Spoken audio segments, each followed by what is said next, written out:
Dalam perjalanan sejarah Islam, tidak semua ekspedisi berakhir dengan kejayaan. Pada ekspedisi ke Batnu Idam, terjadi sebuah peristiwa tragis, di mana seorang sahabat, Muhallim bin Jasana radhiyallahu anhu, melakukan pembunuhan yang salah. Kesalahan ini tidak dibiarkan begitu saja. Rasulullah Muhammad SAW menegur keras tindakan tersebut, memberikan pelajaran besar tentang keadilan, kehormatan, dan pentingnya menjaga amanah dalam perjuangan. Inilah kisah tentang sebuah kekeliruan, sebuah peringatan, dan ketegasan dalam menegakkan nilai-nilai Islam. Assalamualaikum warahmatullahi wabarakatuh, teman-teman pecinta sejarah. Apa kabarnya hari ini? Mudah-mudahan dalam keadaan sehat dan selalu dalam lindungan Allah Subhanahu wa Ta'ala. Bertemu lagi dengan saya Anissa Misani di program Baca Sejarah dan masih di serial kronologi sejarah tahun 629 Masehi bertepatan dengan tahun 7 hingga 8 Hijriah. Ada 8 peristiwa penting yang datang dari dunia Islam dan ada 4 peristiwa penting yang datang dari luar dunia Islam. Dari dunia Islam diawali dengan Umratul Qada, kemudian Ghazwah Khaybar, lalu kembalinya seluruh muhajirin dari negeri Habasyah ke Madinah. Yang keempat adalah Ghazwah Mu'tah, yang kelima pernikahan Nabi SAW dengan Ramlah binti Abu Sufyan atau Ummu Habibah radhiyallahu anha. Yang keenam adalah pernikahan Nabi SAW dengan Safiyah binti Huyai bin Akhtab radhiyallahu anha. Kemudian pernikahan Nabi SAW dengan Maimunah binti Harith radhiyallahu anha, dan terakhir adalah kematian Zainab radhiyallahu anha putri Rasulullah SAW. 4 peristiwa penting yang datang dari luar dunia Islam, datang dari Romawi Bizantium, di mana telah berhasil direbutnya kembali Yerusalem dari tangan Persia Sasan, kemudian disusul dengan masa keemasan Romawi Bizantium di bawah pemerintahan Kaisar Heraklius. Peristiwa yang ketiga adalah kampanye militer yang dilakukan oleh Kaisar Taizong dari dinasti Tang kepada Tuju Timur yang berlangsung hingga tahun 630 Masehi. Dan peristiwa terakhir, naik tahtanya Pangeran Tamura sebagai Kaisar Jonmei dari Kekaisaran Jepang. Dan teman pecinta sejarah, inilah kronologi sejarah tahun 629 Masehi bertepatan dengan tahun 7 hingga 8 Hijriah selengkapnya. Kita sekarang sudah masuk di akhir tahun 629 Masehi, sekitar bulan November atau Desember ya. Dan kita akan membahas kejadian yang terjadi di bulan Sya'ban, dan ini tidak tertulis dalam kronologi sejarah, yaitu tentara Islam yang dikirim ke Muharib, daerah Najd. Di buku yang menjadi acuan bahasan kita yang berjudul Kelengkapan Tarikh Nabi Muhammad SAW yang ditulis oleh Kiai Haji Munawar Khalil, materi ini ada di halaman 502 hingga 503, jilid kedua. Pada bulan Sya'ban tahun ke-8 Hijriah, Nabi SAW mengerahkan satu pasukan kaum muslimin ke sebuah dusun yang bernama Khadrah, daerah Muharib di Najd, dengan kekuatan 15 tentara dan dikomandoi oleh Abu Qatadah al-Ansari dari golongan Ansar. Alasan Nabi SAW mengirim pasukan itu adalah karena beliau mendapat berita bahwa seluruh penduduk di tempat tersebut akan melakukan pengacauan dan perampasan ke kota Madinah. Dan untuk menjaga segala kemungkinan sebelum terjadinya hal-hal yang telah direncanakan oleh mereka terjadi, terlebih dahulu Nabi SAW bertindak mengadakan pembersihan di dusun tersebut. Pasukan kaum muslimin bertolak dari kota Madinah dengan berjalan kaki dan dengan sembunyi-sembunyi menuju tempat yang dituju. Pada malam hari mereka berjalan dan siang hari mereka menyembunyikan diri sehingga sampailah mereka di dusun tersebut dan tidak diketahui oleh penduduknya. Kedatangan tentara Islam ke dusun tersebut ini sangat mengejutkan seluruh penduduknya. Memang terbukti di tempat tersebut ada anasir dan kesatuan yang hendak melakukan pengacauan. Karena melihat kedatangan tentara Islam itu, para ketua dan para kepala dusun tersebut lalu melakukan perlawanan dengan sekuat-kuatnya. Dan terjadilah pertempuran antara mereka dan pasukan tentara Islam yang hanya berkekuatan 15 orang itu. Walaupun demikian, pertempuran berakhir dengan kemenangan pasukan kaum muslimin. Sesudah di antara musuh ada yang terbunuh dan tertawan, serta penduduknya melarikan diri. Pasukan kaum muslimin yang kecil itu dapat merampas hak milik mereka. Dengan demikian, mereka kembali ke Madinah dengan membawa kemenangan. Jadi pada bulan Sya'ban tahun ke-8 Hijriah, Nabi Shallallahu Alaihi Wasallam mengirimkan satu sariyah yang dipimpin oleh Abu Qatadah Al-Ansari dari golongan Ansor, tentu saja memimpin 15 tentara menuju ke dusun Muharrib. Informasi yang didapatkan oleh Rasulullah SAW melalui jaringan mata-matanya ya, bahwa kelompok atau kabilah Muharrib ini berencana untuk melakukan melakukan pengacauan terhadap kota Madinah. Tidak disebutkan di sini apakah pengacauan yang akan mereka lakukan itu memang melakukan pembegalan atau melakukan pencurian atau apapun, tidak dikisahkan.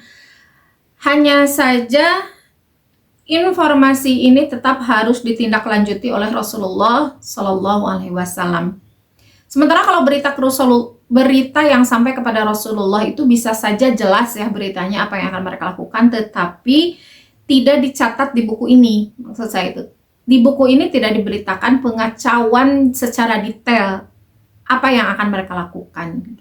Rasulullah SAW menjawab informasi tersebut dengan mengutus 15 orang tentara ini, dan seperti biasa ini adalah sariyah yang rahasia, sehingga mereka melakukan perjalanan di malam hari, sementara pada siang hari mereka bersembunyi. Misi rahasia mereka berhasil, mereka tiba-tiba saja sampai di kabilah Muharrib itu dengan sangat tiba-tiba dan cukup mengejutkan para penduduk, termasuk juga tentu saja para pembesar dan tokoh-tokoh mereka.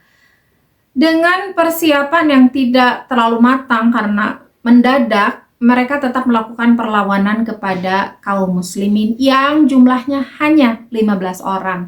Tetapi yang 15 ini rupanya adalah tentara-tentara yang ahli ya, sehingga bisa mengacaukan musuh dan bisa menawan, bahkan ada satu orang yang terbunuh dari pihak musuh, dan bahkan musuh ini ya, penduduknya melarikan diri, kacau balau, dan intinya kemenangan diraih oleh 15 orang ini yang mewakili kaum muslimin. Bukan hanya berhasil membunuh satu orang musuh, menawan, mereka juga berhasil membawa rampasan perang. Dengan demikian, kembalilah mereka ke Madinah dengan membawa kemenangan. Kemudian kisah yang kedua, ini terjadi di bulan Ramadan tahun ke-8 Hijriah ya, dan kemungkinan ini sudah masuk ke tahun 630 Masehi ya, karena tadi itu November Desember. Jadi kemungkinan ini sudah masuk ke Januari 630 Masehi. Pada permulaan bulan Ramadan tahun ke-8 Hijriah, Nabi SAW mengirimkan pula pasukan kaum muslimin berkekuatan 8 orang di bawah komando Abu Qatadah Al-Ansari. Jadi selang beberapa minggu kemudian atau sebulan lah ya, tadi kan kejadiannya di bulan Sya'ban, sekarang di bulan Ramadan, Rasulullah mengirim Abu Qatadah Al-Ansari kembali, kali ini membawa 8 orang pasukan. Mereka diutus ke tempat yang bernama Idham ya tulisannya. Ini perjalanan memakan waktu sekitar 3 hari dari kota Madinah. Dan seperti biasa, mereka melakukan perjalanan di malam hari dan siang hari mereka sembunyi supaya bisa mengejutkan musuh, dan musuh itu tidak sempat melakukan persiapan perlawanan. Lalu apa alasan Rasulullah SAW mengirim sariyah ini? Karena beliau ingin membuktikan kebenaran berita-berita yang telah sampai kepada beliau, yaitu yang menerangkan bahwa kaum Quraisy di Mekah dengan diam-diam telah memulai melanggar perjanjian perdamaian mereka ke Hudaybiyah. Perjanjian mereka di Hudaybiyah ya, yaitu mereka menyuruh dengan memberi upah kepada suku-suku bangsa Arab untuk memukul kaum muslimin. Mereka menyangka bahwa Nabi SAW tidak akan mengetahui sikap dan tindakan mereka yang jahat itu. Karena itu, sekadar untuk memperingatkan sikap mereka yang melanggar perjanjian itu, Nabi mengirimkan satu pasukan tentaranya yang hanya berkekuatan 8 orang tersebut. Sesampainya di lokasi yang dituju, ternyata mereka melakukan kayak apa ya, mencari informasi gitu, mencari bukti-bukti lah pengkhianatan tersebut. Hanya ketika sampai di lokasi, hanya saja setelah melakukan penyelidikan lebih lanjut, ternyata tidak ada satu orang pun yang mereka temui di lokasi tersebut. Dan tentu saja berita ini mereka menunggu dulu ya, agar berita ini sampai gitu kepada orang-orang di sekitar situ. Apakah betul akan ada yang melakukan perlawanan yang dibayar, diupah oleh orang Quraisy untuk melakukan perlawanan kepada kaum muslimin? Ternyata setelah mereka menunggu pun tetap tidak ada yang melakukan perlawanan, sehingga 8 pasukan ini yang dipimpin oleh Qatadah. Entah 8 itu sudah termasuk Abu Qatadah Al-Ansori atau dengan Abu Qatadah jadi 9 ya. Ini tidak kemungkinan sih 9 ya, karena 8 pasukan ditambah Abu Qatadah Al-Ansori. Antara 8-9 itu setelah melakukan penyelidikan, pada akhirnya karena tidak ada perlawanan, mereka kembali ke Madinah dengan selamat dan tidak sampai ada kontak senjata. Namun karena sudah ada keberangkatan, tetap saja ini dimuat dalam sejarah sebagai Sariyah. Tentu saja dicatatkan sebagai ekspedisi militer. Berikutnya masih di bulan yang sama, di bulan Ramadan tahun ke-8 Hijriah, dan ini sudah masuk berarti ya tahun 630 Masehi di bulan Januari. Nabi SAW mengirimkan 3 orang dari tentaranya yang gagah berani ke dusun Al-Ghobah. Dan di antara 3 orang itu, 1 orang yang bernama Abu Abdullah bin Adi Hadrad al-Aslami ini ditunjuk sebagai pemimpin mereka. Alasan Rasulullah SAW mengirimkan 3 orang ini adalah untuk mencari kejelasan dari berita yang telah sampai kepada beliau, bahwa pemimpin di daerah tersebut yang bernama Qais bin Rifa'ah atau Rifa'ah bin Qais. Jadi ini ada 2 pendapat, ada yang mengatakan Qais bin Rifa'ah, ada yang mengatakan Rifa'ah bin Qais gitu ya. Ini melakukan mobilisasi tentara untuk menyerang Madinah. Setelah mereka mencari kepastian dari berita tersebut, mereka lalu memutuskan untuk mengambil tindakan terhadap pimpinan suku ini. Abi Abdillah sebagai pimpinan pasukan itu merencanakan untuk melakukan eksekusi terhadap Rifa'ah bin Qais ini. Dengan jalan rahasia, cara yang rahasia, mereka menunggu peluang untuk melakukan hal tersebut. Dan biasanya kan waktu istirahat itu atau waktu orang-orang sepi itu kan malam hari, sehingga mereka menunggu waktu tersebut. Dan singkat kata, berhasillah usaha mereka. Qais bin Rifa'ah berhasil dieksekusi di tempat. Kemudian kepalanya, ya ini kalau pada masa sekarang mungkin dianggap ini sebagai suatu kekejaman ya, tetapi pada masa itu ini adalah hal yang biasa. Jadi mengambil kepala ini adalah bukti bahwa orang tersebut sudah berhasil dieksekusi. Lalu mereka setelah berhasil ya melakukan misinya, mereka memutuskan untuk langsung kembali ke Madinah. Kemudian kita masuk ke kisah yang ketiga di episode ini, yaitu dengan judul Jangan Membunuh Orang yang Telah Menyatakan Dirinya Mengikut Islam. Jadi pada suatu waktu Rasulullah SAW mengutus satu pasukan ke Batnu Idam, dipimpin oleh Abdullah bin Abi Hadrah al-Aslami ini yang barusan pergi ke yang tadi ya, yang dikirim ke dusun Gabah. Kali ini ia dikirim ke Batnu Idam. Yang tadi tuh, yang ini ada yang di kisah kedua yang pimpinannya adalah Abu Qatadah. Jadi di sini ada 2 pendapat nih. Ada yang mengatakan bahwa ini pasukan yang sama dengan yang tadi gitu. Jadi dikirim 2 pasukan, tetapi ada juga yang berpendapat ini 2 pasukan yang berbeda gitu. Jadi dikirim 2 pasukan yang pertama itu berbeda dengan pasukan yang kedua. Wallahu alam bisawab ya. Intinya ini ada pasukan dan sampai di Batnu Idam. Pasukan ini dipimpin oleh Abdullah bin Abi Hadrah al-Aslami. Di sini tidak disebutkan tujuannya apa, lalu jumlah pasukannya berapa, karena kisah intinya ternyata bukan di situ.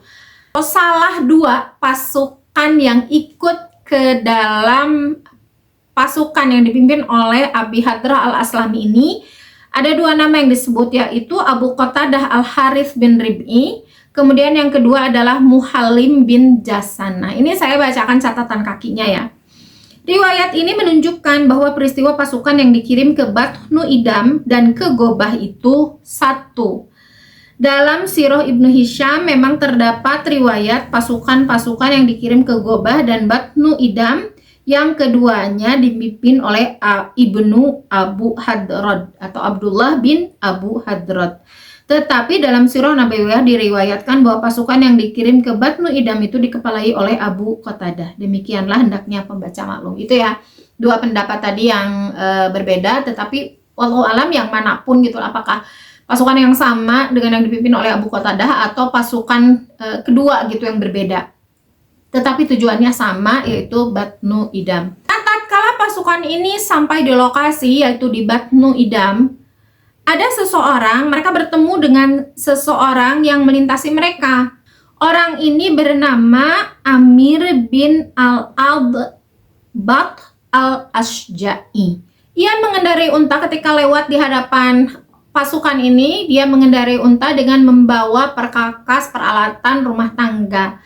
Melintaslah di hadapan mereka, lalu ia mengucapkan salam. Dan salamnya ini salam yang biasa, salam penghormatan yang biasa diucapkan oleh seorang muslim, yaitu Assalamualaikum. Namun tanpa diketahui oleh pimpinan pasukan, yaitu Abdullah bin Abi Hadrad, pasukan yang dilintasi Amr bin Al-Adbat, setelah mengucapkan salam itu, pasukan yang dilintasinya bukanlah menjawab Waalaikumsalam warahmatullah, tetapi malah membuat Amir ini turun, lalu ditawan, untanya dirampas, perkakasnya juga dirampas. Setelah ditawan itu bukan sekedar ditawan, tetapi yang tadi satu orang ya, Muhallim bin Jasama itu melakukan tindakan eksekusi terhadap Amr bin Al-Adbat tanpa sepengetahuan pimpinan pasukan. Tindakannya ini membuat pasukan yang lain itu heran dan bertanya-tanya. Mereka lalu melaporkan kejadian ini kepada pimpinan pasukan mereka yang ada di tempat lain lah gitu, tidak berjauhan gitu ya, tetapi berdekatan. Lalu dilaporkanlah kejadian ini kepada pimpinan pasukan, lalu ditanya oleh Abdullah bin Abi Hadrad, ditanya kepada Muhallim ini, apa yang kamu lakukan wahai Muhallim, kenapa kamu tiba-tiba melakukan hal tersebut? Padahal orang ini sudah mengucapkan salam, wahai Muhallim, ini adalah orang muslim. Lalu ia mengatakan bahwa tetapi wahai pimpinan pasukan, wahai Abdullah, orang ini mengucapkan salam, dia itu kamuflase aja, sebenarnya dia bukan muslim. Itu dia kamuflase aja karena takut sama kita, lalu dia mengucapkan salam untuk keamanan jiwanya saja gitu. Jadi sebagai kedok saja dia tuh mengucapkan muslim supaya tidak dibunuh. Lalu karena ia tidak bisa memberikan keputusan apapun, apakah menghukum, apakah ini dibolehkan dan sebagainya, ia pada akhirnya membawa masalah itu ketika mereka tiba di Madinah. Sebagaimana biasa setelah melakukan ekspedisi apapun ya, dan kali ini yang dilakukan adalah ekspedisi militer, pimpinan pasukan itu pasti akan melapor kepada Rasulullah sebelum mereka melakukan hal lain. Jadi begitu tiba, Abdullah bin Abi Hadrad ini langsung menghadap kepada Rasulullah, menceritakan apa yang mereka hadapi, apa yang mereka alami, termasuk kejadian tentang eksekusi terhadap Amr bin Al-Adbat tadi yang dilakukan oleh Muhallim. Rasulullah SAW mendengar peristiwa ini, beliau terdiam, terlihat gitulah menyesalkan kejadian tersebut. Dan tidak menunggu lama, di saat itu juga Allah Subhanahu wa taala menurunkan wahyunya kepada Rasulullah SAW yang disimpan di surat An-Nisa ayat 94. Saya bacakan artinya ya. Bismillahirrahmanirrahim. Hai orang-orang yang beriman, apabila kamu pergi berperang di jalan Allah, maka telitilah dan janganlah kamu mengatakan kepada orang yang menyampaikan salam kepadamu, kamu bukan seorang mukmin, lalu kamu membunuhnya dengan maksud mencari harta benda kehidupan di dunia. Karena di sisi Allah ada harta yang banyak. Begitu juga lah keadaan kamu dahulu, lalu Allah menganugerahkan nikmatnya atas kamu. Maka telitilah. Sesungguhnya Allah Maha mengetahui apa yang kamu kerjakan. Di sini ada catatan kaki. Riwayat sebab turunnya itu menurut yang diriwayatkan oleh Ibnu Hisham dalam kitab sirahnya. Oleh Asy-Syaukani dalam tafsirnya disebutkan bahwa riwayat itu diriwayatkan oleh Ibnu Abi Syabab, Ahmad, Ibnu Jarir, Ibnu Munzir, Ibnu Abi Hatim, At-Tabrani, Abu Nuaim, dan Al-Baihaqi dari Abdullah bin Abi Hadrat. Ia berkata, isinya seperti yang diriwayatkan oleh Ibnu Hisham. Perawinya langsung dari yang melaporkan kejadian ini kepada Rasulullah ya, yaitu sang pemimpin pasukan Abdullah bin Abi Hadrat.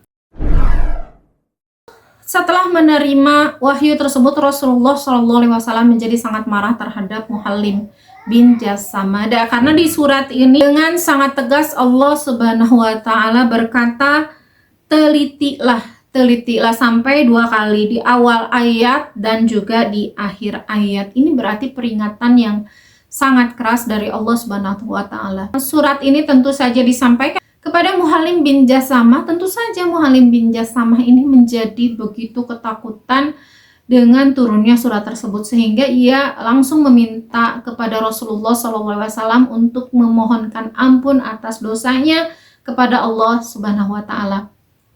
Namun tindakan Rasulullah ini kalau kita lihat bukan seperti Rasulullah yang biasanya ya.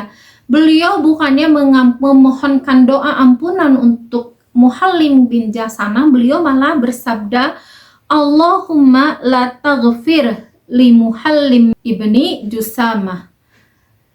Ya Allah, janganlah engkau mengampuni Muhallim bin Jasamah. Dan beliau mengulangi sabda ini sampai 3 kali. Muhallim bin Jasamah tidak bisa berbuat apa-apa lagi melihat kemarahan Rasulullah ya. Apalagi doa yang diucapkan oleh Rasulullah SAW itu tentu saja membuat dia ketakutan dan bergetar. Dan tidak diceritakan apa yang beliau lakukan dan apa yang terjadi kepada beliau selanjutnya.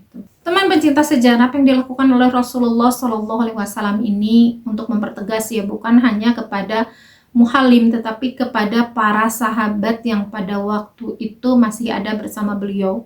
Juga untuk kita semua yang sekarang masih hidup gitu ya, dan membaca tentang kisah ini, bahwa ini adalah peringatan yang keras. Ini adalah hal yang benar-benar sangat tegas Rasulullah SAW tegakkan. Jadi betapa di mata Islam Rasulullah SAW menegaskan kepada kita bahwa darah kaum muslimin itu benar-benar harus dijaga. Bahkan kalaupun orang tersebut masuk Islam pura-pura misalnya atau berkedok saja gitu ya, maka yang berlaku kepada kita adalah hukum yang kita kelihatan gitu, yang kelihatan oleh mata kita. Kita tidak berhak untuk menghukumi batin seseorang, dia mau pura-pura kayak mau enggak. Ketika zahirnya dia adalah muslim, maka kita sebagai muslim juga harus memperlakukan dia sebagai seorang muslim. Terserah apakah dia pura-pura atau tidak gitu. Hak dia sebagai muslim tetap berlaku.